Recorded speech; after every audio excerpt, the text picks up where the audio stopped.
Dimanche dernier, nous avons dit qu'il faut comprendre son héritage. Il faut connaître son héritage et s'emparer de son héritage. Dites Amen. C'est quand on connaît son héritage qu'on peut s'en emparer. Or, pour qu'on puisse parler d'attribution d'héritage, il y a des procédures. Je ne pourrais pas donner mon héritage à tel. Non, à moins qu'il soit fils. Vous comprenez? Est-ce que toi, tu as une fois pris l'héritage de quelqu'un qui n'est pas de ta famille? Non. L'héritage est attribué à ceux qui sont fils. Et pas n'importe quel fils, mais à des fils en qui on a confiance. Si j'ai 10 enfants, je donne l'héritage qu'à celui que je sais qu'il peut mieux le gérer. N'est-ce pas? Et parmi tes enfants, tu sais lequel est capable de te suppléer, le jour où tu ne seras pas là. Donc, l'héritage revient au fils. Mais l'héritage revient aussi à celui qui a la maturité. Nous avons vu déjà cela. Je ne vais pas revenir là-dessus. Aujourd'hui, nous allons répondre à 3 questions. La première, quel père, quel héritage un père peut-il laisser à son fils? Quel héritage?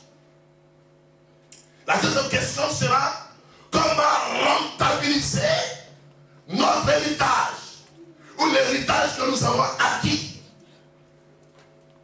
Et la troisième préoccupation, comment conserver l'héritage? Dis Amen. Quel genre d'héritage on peut avoir d'un père?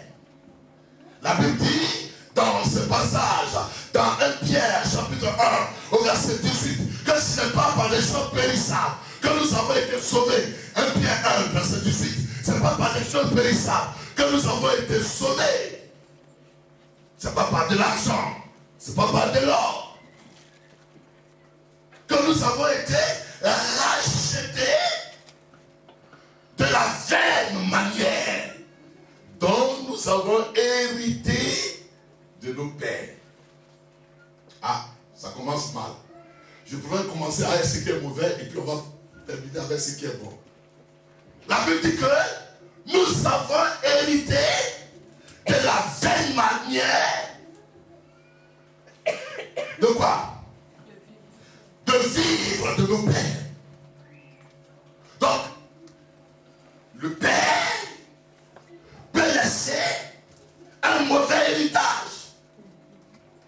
Un père peut laisser un bon héritage. Et puis les enfants vont subir les conséquences de l'héritage que le père a laissé. Quand je dis père, ne vois pas ton grand-père. Il faut te voir en tant que père même. Dis Amen. Parce que tu as des enfants. Ou parce que tu vas avoir des enfants. Donc, l'avenir de tes enfants dépend de la qualité de l'héritage que tu vas voir, que tu vas laisser. Or, nous avons 3 types d'héritage à laisser. On peut laisser un héritage matériel et financier. On peut laisser un héritage moral. Et puis on peut laisser un héritage spirituel. Amen. Mais quoi qu'il en soit, chacun de ces héritages a un effet, non seulement sur nous, mais sur la progéniture que nous laissons. Vous allez voir que la vie des 2 enfants va être différente parce que un a eu un héritage matériel, financier, qui était bon ou qui était mauvais. Un qui a eu un héritage moral, qui était bon ou qui était mauvais. Et il y a un autre qui a eu un héritage spirituel, qui était bon ou qui était mauvais. Mais la vie, la destinée de la progéniture ou alors de ta descendance dépendra de la qualité de l'héritage que tu laisses.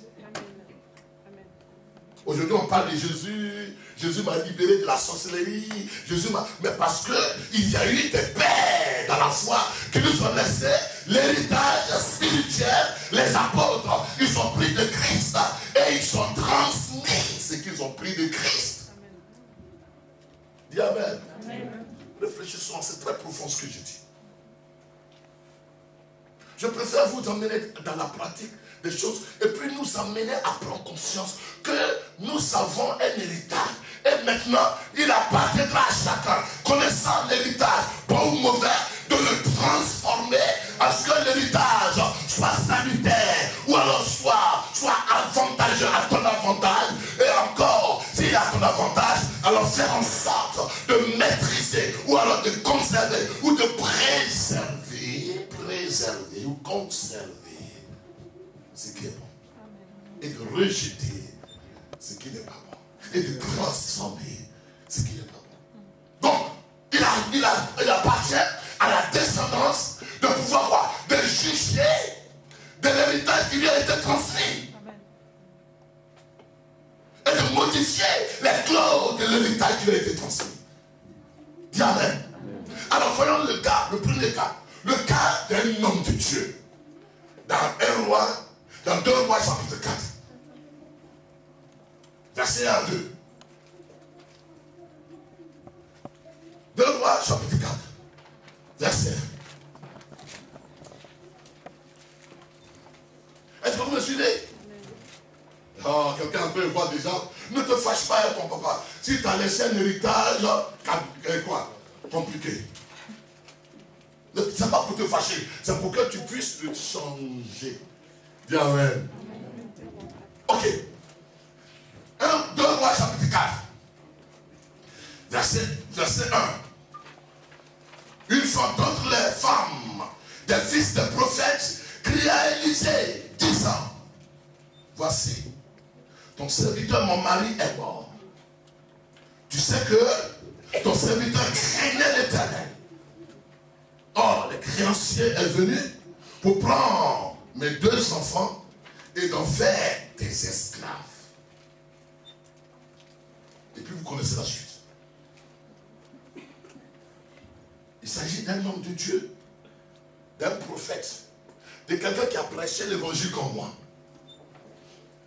Mais ça n'a pas empêché qu'il laisse un héritage négatif à sa femme et à ses enfants.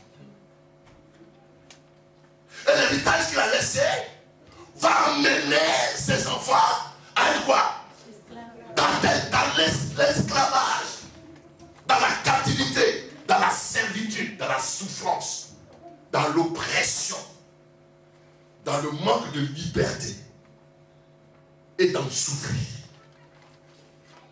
Parce que les enfants ont mérité la souffrance qu'ils vivent, mais parce que le Père leur a laissé un héritage, un paquet d'héritage, un pacte colonial hérité de leur Père. Et ce pacte-là fait que quel que soit où ils vont partir, ils sont esclaves. Malgré la bonne volonté, ils auraient voulu vivre comme les autres, ils auraient voulu progresser comme les autres, ils auraient voulu être libres comme les autres. Mais ce qu'on leur a laissé est tel que ils sont condamnés à l'oppression. Dites Amen. Amen. Pourquoi? Parce que cet homme a regardé à un côté. La Bible dit qu'il craignait Dieu. Ça veut dire que quoi? Il ne commet pas adultère. Donc ce n'est pas un héritage spirituel qu'il laisse. Il n'a pas menti. Ce n'est pas un héritage moral qu'il laisse. Mais la Bible dit que il craignait Dieu. Mais il était hyperblement endetté. Donc son endettement va faire que quand les enfants vont grandir, ils vont voir dans le testament de leur père un passif. Ils vont voir que c'est le passif. C'est-à-dire que c'est l'ensemble des dettes. Dettes à long terme, dettes à court terme. Et aussi longtemps que ces enfants vivront cet endettement ne pourra pas faire qu'ils seront toujours esclaves. Dites Amen. Est-ce que ça après on va distribuer? Dites Amen. La Bible dit que cet homme de Dieu est mort. Et il a laissé la tête à son épouse. Et cette tête-là fait que le créancier est venu réclamer son argent. Et quand la femme n'avait pas quelque chose à donner, qu'est-ce qui s'est passé? Ils ont pris les enfants en captivité. Mais d'abord, avant qu'on ne parle des enfants qui sont captifs, comment un tel homme a pu arriver à être endetté et à être surendetté? Il y a plusieurs éléments de réponse. Mais voyons quelques éléments. Il peut être endetté parce que cet homme, il n'a pas appris à vivre. Il n'a pas appris de Dieu à vivre dans l'état dans lequel il est. L'apôtre Paul va dire dans Philippiens chapitre 4, versets 10 à 13, que je sais vivre.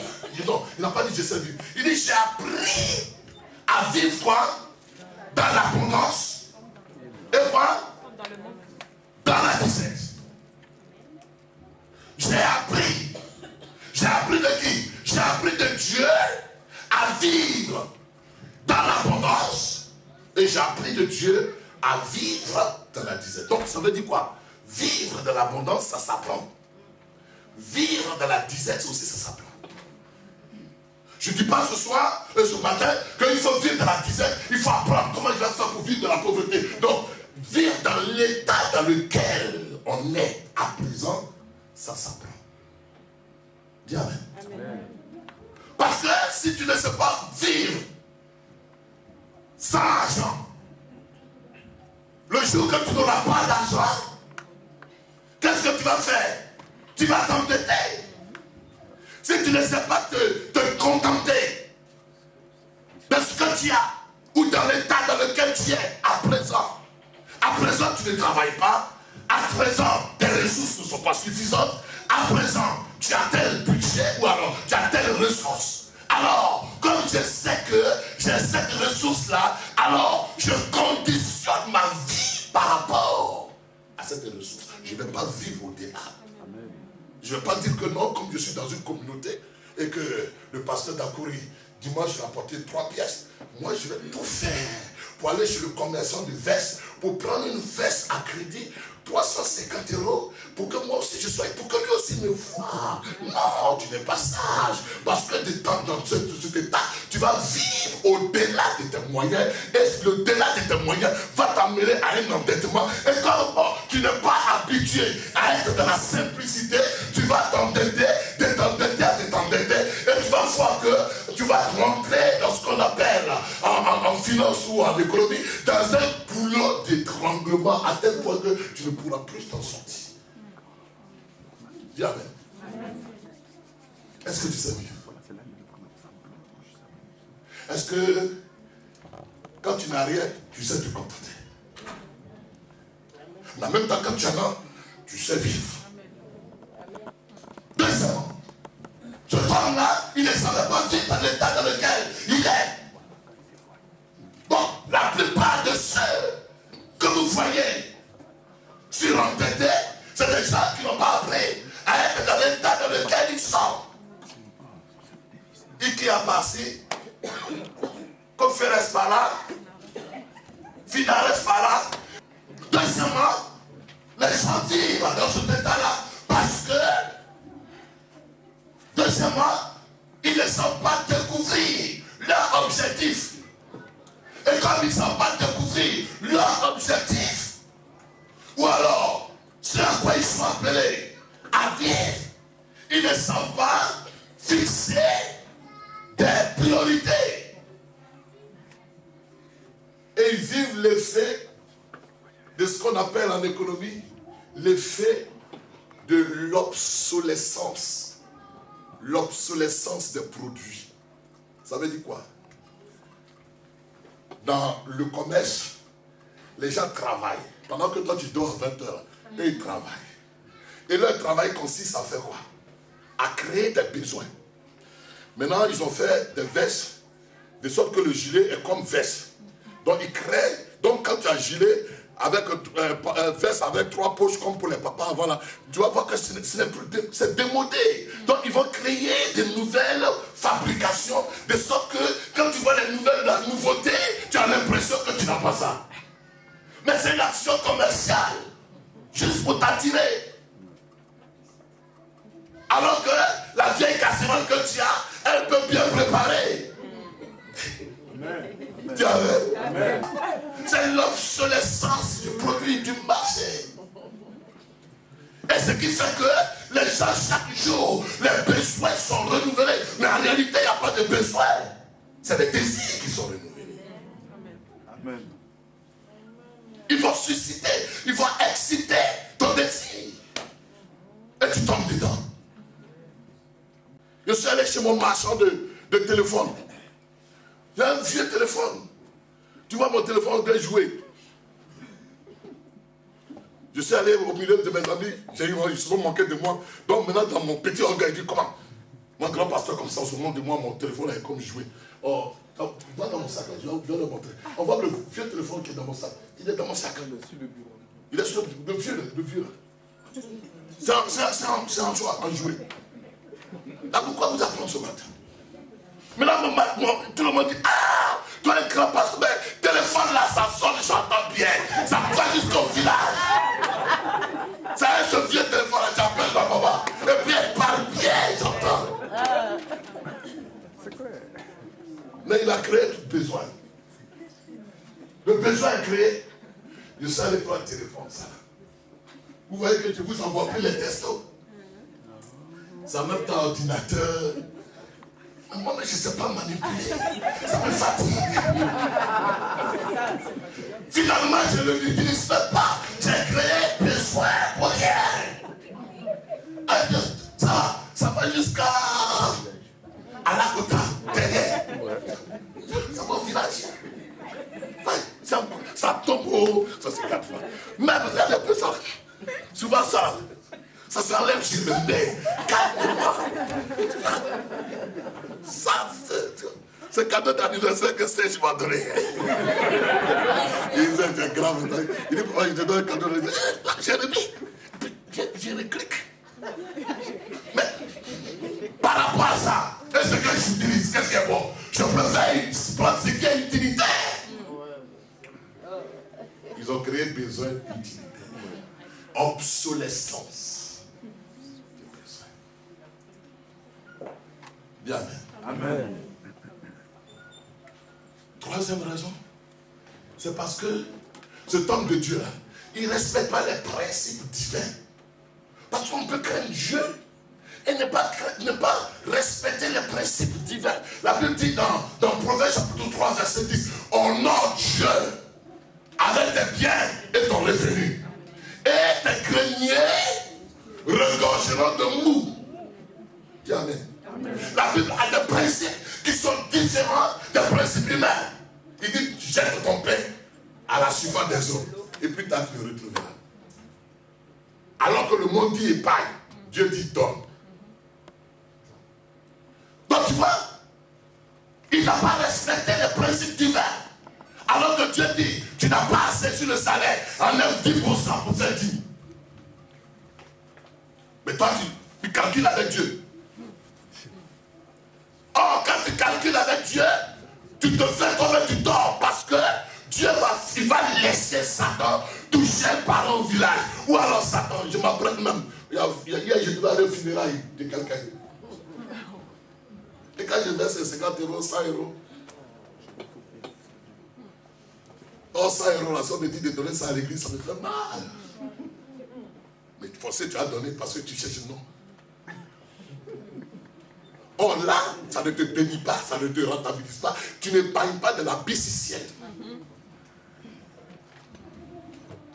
Amen. Amen. Donc, ce homme de Dieu, de par sa cupidité, de par son ignorance des lois de Dieu, des lois spirituelles, des lois du donné, des lois de la dîme, des lois de la libéralité, de part, il a craint Dieu, il ne commet pas adultère seulement, mais il ne commet pas adultère, là, ça ne rend pas riche. Ça ne rend pas riche. Il y a certaines choses spirituelles qui te donnent la relation avec Dieu. Voilà pourquoi vous allez voir que le monde, lui, il a pris les principes, et puis le chrétien, l'église a pris la présence de Dieu.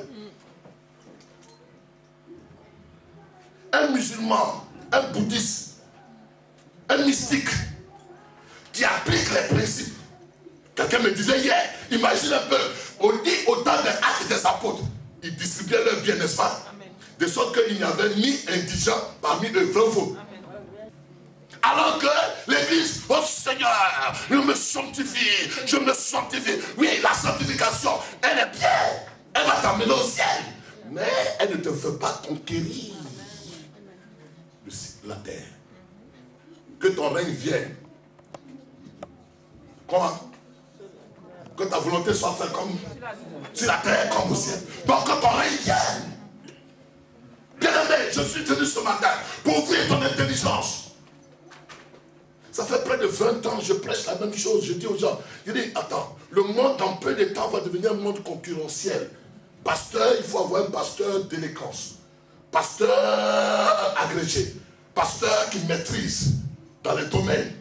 Pasteur, pas pasteur, parce que je dis je suis pasteur, parce que je suis allé jeûner 24 jours, alors je suis pasteur. Pasteur qui doit parler au ministre, pasteur qui doit parler au président. Les ministres, les hommes, là, ils veulent écouter maintenant les pasteurs. Ils veulent écouter. Donc il ne faut pas te limiter à un niveau CP1 pour dire que Dieu m'est loin. Non, Dieu veut aller avec nous parce que le monde est volé. Donc si cela est possible, cela est aussi possible pour celle qui est nounou. Il faut qu'elle soit une nounou qualifiée, une nounou professionnelle. Celle qui est aussi étudiante, il faut qu'elle réussisse. Le bac n'est plus rien, le BTS n'est plus rien, la maîtrise n'est plus rien. Il faut aller jusqu'au doctorat. Si l'église est faite de manœuvres, on va licencier parce que la femme qui a fait nounou, elle a fini d'accoucher. Le bébé a grandi. Qui va trouver travail? Jamais. C'est pour cela qu'il faut être excellent. Amen. Moi, Dieu m'a fait grâce. Quand j'ai fait l'école, c'est dans Boussier. Terminal Boussier, université Boussier, fini Boussier. J'étais réjoui hier, j'ai un ami, pasteur Gadi Abraham, vous l'avez vu, quand il est venu prêcher ici, il m'a envoyé un texte, il dit, pasteur, oh Dieu m'a béni, j'ai fait mon agrégation. J'ai fait mon agrégation. Je suis réussi à l'agrégation. Je dis, c'est bien. Moi-même, je suis en train de poursuivre mon doctorat en linguistique, en hébreu. Et je suis en train de monter. Alors, toi, le monde est en train d'évoluer. Et toi, tu es là. Tu es dit, aimez-vous les uns les autres. Et puis, tu seras pauvre parce que tu n'as pas de bagage intellectuel ni spirituel. Dis amen. Amen. Donc, il est mort pour vous. Là, pourquoi dire, mais le temps est parti. Il est mort pauvre parce qu'il n'a pas respecté quoi? Les principes divins. Peut-être que cet homme-là, il ne commet pas du temps, il ne donne jamais dit. C'est tout ça, on dit, il craint Dieu. Sa femme n'a pas regardé, ça dit, ton serviteur craint Dieu. Sa femme, elle ne craint pas Dieu. Et vous allez voir que les conséquences de son endettement va l'amener à l'hypertension et va mourir. Honnêtement. Est-ce que vous savez que quand on est hyper endetté, ça rend impuissant même. Ça donne monopause. Ça donne ulcère. Ça brise foyer. Ça même fait que la fille même qui devait te prendre, elle ne te prend même plus. La pauvreté est une malédiction. Même si tu as un nez pointu, et comme moi j'ai un nez large. Mais quand on te voit, toi et moi, On ne regarde pas mon nez, l'âge, on regarde ce que je peux déclarer. Non! Le monde n'a plus besoin de ton nez pointu. Diable! Diable! Ils ont besoin de nous. C'est nous comme ça qu'on n'a pas de quand tu es garçon. Mais toi-même tu sais que dans le côté il n'y a rien. Mais tu es là quand même. Dis Amen. Il est mort. Alors ce qui est fatal, c'est que à cause de son ignorance, ces enfants vont en pâtir. Honnêtement, dis-moi, si tu meurs aujourd'hui, quel sera l'avenir de ces fois? Le portable que tu as là, c'est ça que tu as mis. Où tu es? Ah, tu refuses. Mais c'est pas une question de je refuse. Ça peut être c'est la concrétisation. Dis Amen. J'avais la petite soeur de ma femme. Nous, on était jusqu'à Venyangon. Et puis l'église baptiste était jusqu'à un nouveau quartier. Elle dit, comme il dit, je suis princesse. Je suis une princesse dans ça là. Tu n'as même pas de passeport princesse. Tu as piétiné du Niago jusqu'à un nouveau quartier, tu es princesse. Non, les chrétiens ont dit qu'on est dans l'hallucination, quoi. L'hallucination. Je vais vous prêcher ça encore demain dimanche, il faut venir. L'hallucination de croire que Dieu va faire. Dieu fait avec toi. L'hallucination de vouloir la gratuité, de manger chez toi gratuitement, de dormir gratuitement, de prendre gratuitement, de tout gratuitement, de s'asseoir dans l'église gratuitement, de donner même quand il veut te faire plaisir, il donne une offrande de 50 centimes. Il est né dans la gratuité, c'est un héritage moral. On va parler de ça. Mais là, je suis à l'héritage financier et matériel. Mais ce qui est merveilleux, c'est que cette femme et ses enfants ont changé l'héritage que le monsieur leur a laissé. Il dit, va prendre des vases, va emprunter. Pas emprunter pour aller à Abidjan.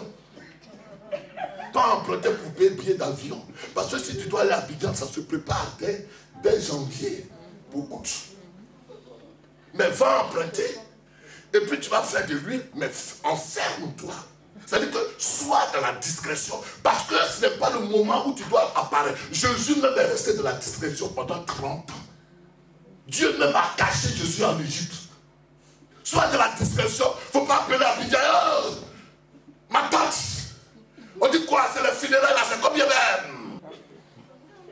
Donc enferme-toi. Enferme-toi. Vous voyez bien ma stratégie quand j'étais étudiant. Ma distraction. C'est pourquoi Dieu m'a fait grâce. J'étais étudiant. Je n'avais pas copié. Dieu m'a fait grâce. Ma distraction, quand j'ai fini d'étudier dans ma chambre d'étudiant, je m'en vais à l'église. Quand tu me vois sauter à l'église, c'est que j'ai fini d'étudier. Mais quand je reviens dans ma chambre, je mets, il se repose. Là, je suis dedans. J'ai un ami Samuel. Il venait toujours m'embrouiller.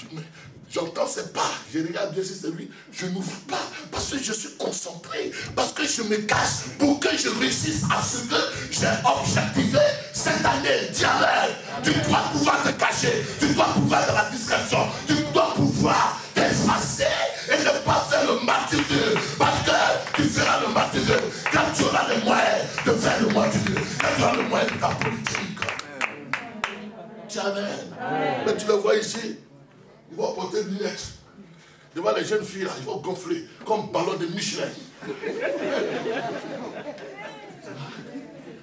Non. Non. Dégonfle-toi pour le moment. Parce qu'on est en train de jouer petit poteau. Puis t'en as joué grand poteau. Même s'il faut que tu dormes dans un studio, dors dans un studio pour le moment. Dis Amen.